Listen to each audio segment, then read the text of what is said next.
Beatboy, the DJ, and the building Shopradio. Both sides was good. Hey, man, I got a special guest on the phone, man. Got Miss Carlene, man, the CEO of the Perfect Arts on the phone, man. We're gonna talk a little permanent makeup to school and all that. Coming up next right here on the shop, you don't wanna miss. Yeah. Shop Radio, the sound of the barber and beauty industry. Go on now. Carlene from the Perfect Arts on the phone. All right, Miss Carlene, tell us a little bit about yourself and how'd you get started? Shop Radio. That's where I still hold my license as my master cosmetologist.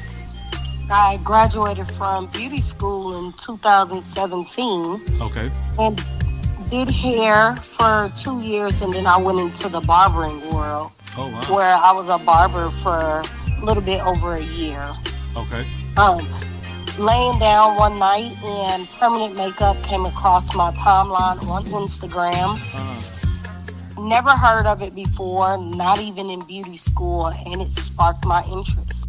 And what was it again? Permanent makeup? Shop Radio. Permanent makeup. Okay. Yep. A young lady came across my timeline doing eyebrows, and then shortly after, a guy came across my timeline doing eyebrows as well, and I was like, wow, this is very interesting. Okay. So started YouTubing it. It wasn't a lot on YouTube, especially for the African American community. It was mostly Asians, Caucasian women doing the service. Okay. So that right there sparked my interest as to why it wasn't a lot of African Americans doing it. Okay. Upon my research, it was said that our skin doesn't hold the pigment as well as other complexions. Wow, that's crazy. That's real dope. That's good information though. Radio. Okay, so once you decided to move forward with it and do this, where did you start doing the permanent makeup at? I started in my apartment, although it was not legal to do it in your apartment. At that time, I couldn't afford a class. I didn't know how to go about it with licensing and things like that. So I started where I had available, which was my apartment. Right. And I used to go live every single time I did a client. And those lives sparked attention because I was inside of my apartment. So a lot of people would be real negative threats. We'll call the health department. You shouldn't be doing this, that, and the third. Wow. But at that time, that's what I could afford. So Right. I winged it. Shop Okay, so Radio. kind of elaborate a little bit more on what the facility actually does. You know what I'm saying? Because I know for my fellas, we kind of confused. You know, we don't know.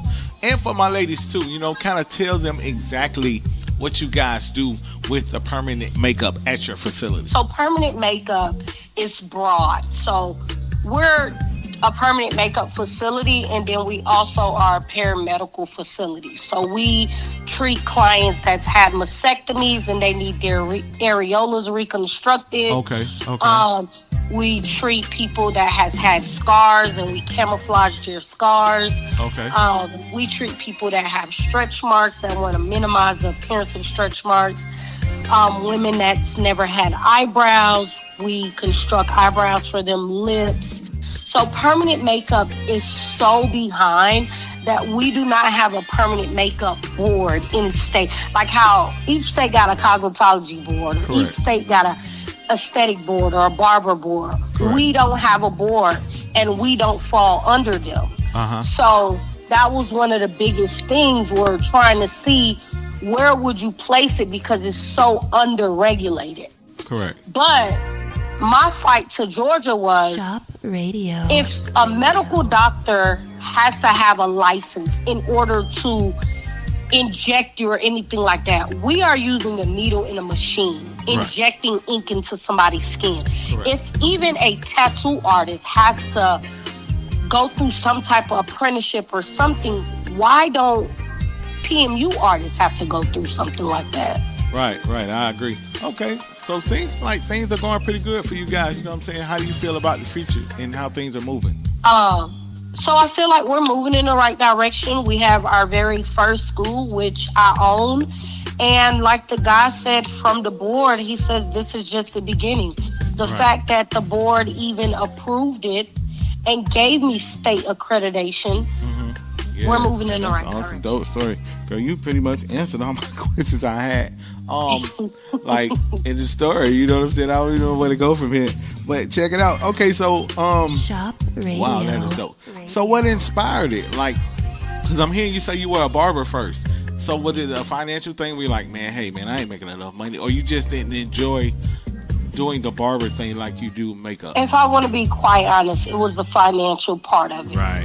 It was, I love barbering, I love hair, but it's so inconsistent. Yep. And you don't make as much money as you thought coming out of hair school. You're going to be doing all the clients, and that just wasn't my reality. Right. And at that moment, I was like, I need to find something else to do on the side. Right. Never knowing this was going to take over as to where I quit doing hair and barbering altogether. Like, my whole focus solely now is permanent makeup. Wow. Even though I still renew my master cosmetologist license, it's just not my focus anymore. Okay. Do you partner up with a lot of the makeup companies? Like, how do you? I do not. Why not? Shop Radio. Radio. You know what? It's been 5 years now. We're the first distributor for PermaBlend, which is a major manufacturer company for permanent makeup ink. Mm-hmm. We did with Tina Davis. That's another permanent makeup ink. But we've not partnered with any makeup brands. Right now, my plan is to partner with like high schools to do like a bridge program to bridge if students don't want to go to college. This is another option that they could seek. Right. So we actually have our first high school that we're gonna go actually speak to their students about our bridge program that we're trying to put in the works. We partnered with the city of Lovejoy with their Elevate Lovejoy, where we go out and we do community things. But partnering with brands, I don't know. I haven't gotten there yet. I guess I'm asking because, you know, like when you're using the product that you're using, I'm thinking matte makeup. I don't know how it works, but is that what you guys use? Do you use some of that stuff? Is it like an ink or something? What do you? This is ink. This is like getting a tattoo. Oh, okay. So you're on but that. It's permanent cosmetic ink. Okay. So it's nothing like when the girls go get a full glam of makeup or lashes and things like. No, this is permanent makeup. I got you. So you're more on the tattoo side of things. Correct. Okay. I got you.